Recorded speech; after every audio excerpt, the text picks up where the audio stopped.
Let me go through. No law or regulation says don't do it. So see, I mean, Mr. Lee, here's a perfect example.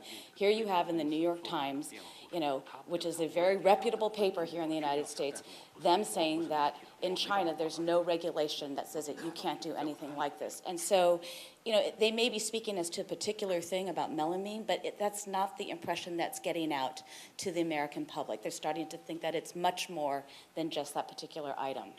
It goes forward, now we're only a couple of weeks later, it says food imports, so now it's expanded to food imports. It's not just the pet food, it's food imports are escaping the scrutiny. And so you're starting to see the crescendo of what it is that's happening in this particular market. They talk about inspectors, sampling only a few, look, 20,000 shipments out of 8.9 million. So you start to see some of the hysteria that is building up and some of the panic in the American public. Then it reports about FDA inspectors traveling to China to look at some of the things going on in China. I have my own opinions about the FDA and just how equipped and trained they are to handle something like this. But suffice it to say that the FDA is not an agency that gets high-end funds and top funds all the time. So they're also scrambling around to try to cover this particular subject, and they're coming under their own scrutiny by the Senate and by Congress at the same time. Now you move forward just a few days later, it says federal investigators have now gone out to those manufacturers and to make sure that they're not contaminated. And then you have them visiting, various pet food makers. Sorry, I'm rapid-firely getting through this. And now they're identifying the problem more here. They're saying that it's wheat gluten and rice protein concentrated to American companies. So what's also going on here is that because there's a lack of information between what's happening sort of in China and what's happening, with the manufacturers and what's happening here with the retailers, there's starting to be a gap because people are scrambling around. And so that lack of information, that free flow of information is actually hurting both the retailers on this end and the Chinese companies on the other end. Because here you see that some of the samples actually came out negative. So now it's starting to look like maybe the outbreak is just contained to the two companies. Those are the two companies that Mr. Lee was referring to earlier this afternoon. Starts to talk about how many different complaints are going on.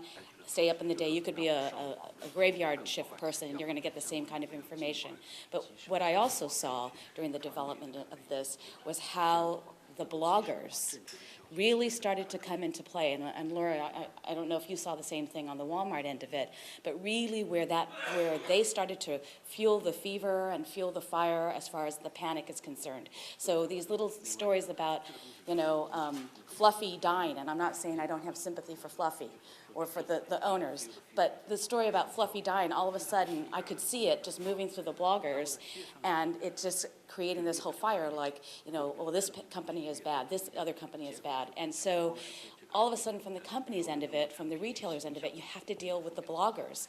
And so I was actually heartened when Laura was saying that they've taken a much more aggressive stance, because that's what I counsel clients to do, is that you actually have to be much more aggressive. So in our instance, and I'm not going to get into any disclosure here, but we had them update the website and be very responsive on the website as to what was going on there, because otherwise there's no other way to combat that message that's out there.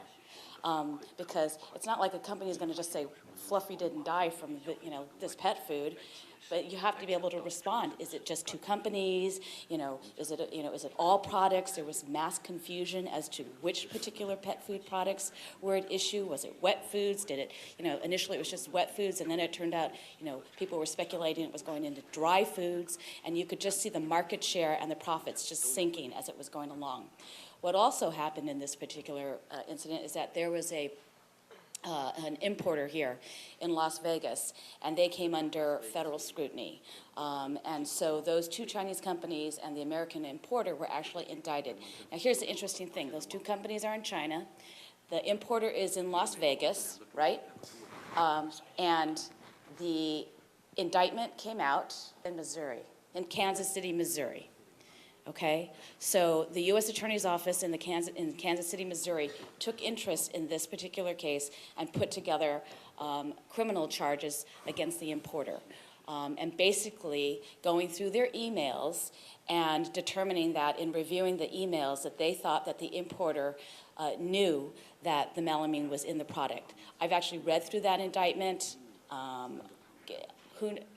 There's always more to that story. We'll see as it continues to move forward.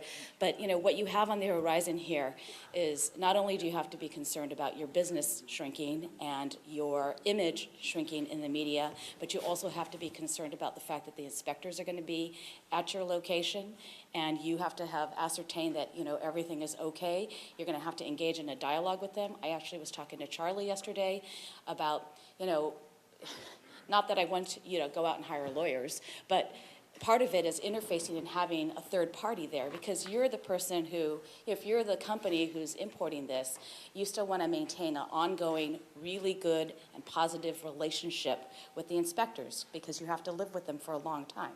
But if you're concerned and you're not sure what they're looking for, that's when you need to have a third party interfacing on your behalf and asking them and engaging in a dialogue.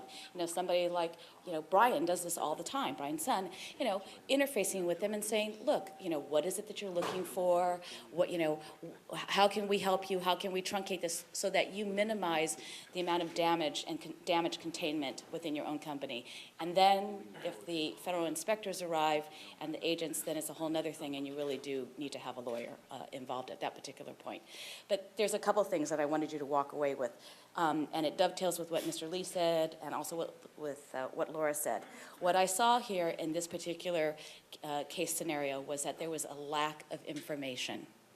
And Charlie asked earlier whether or not there was a little bit of backlash here. This is purely my own opinion and having practiced in this area for a long period of time, but I think that there was. And that it readily accepted itself into a community that was, ready to say, oh, cheaper, better, now I know why. And when you have something like that, you have got to have a spokesperson, out there giving that educational information about all the product safety things that are going on in China, whether or not it's just two companies and it's being contained, so that you can get the information out there and then contain it and then move on from that information into a new arena, such as what Walmart is doing in increasing its safety and quality control. But you get that message out because what you're trying to do is reinstill that confidence in the public. And as you guys remember, we've had many of those incidents here in this country with Mad Cow, with other recalls in the past, from other countries. You had the Coca-Cola incident in India, but there was an issue with respect to contamination in one of the plants, and you have to contain the issue and then move past that and give the public and the media sort of hooks and ways in which they can see that that safety is back. So anyways, that's it for me. Thank you very much.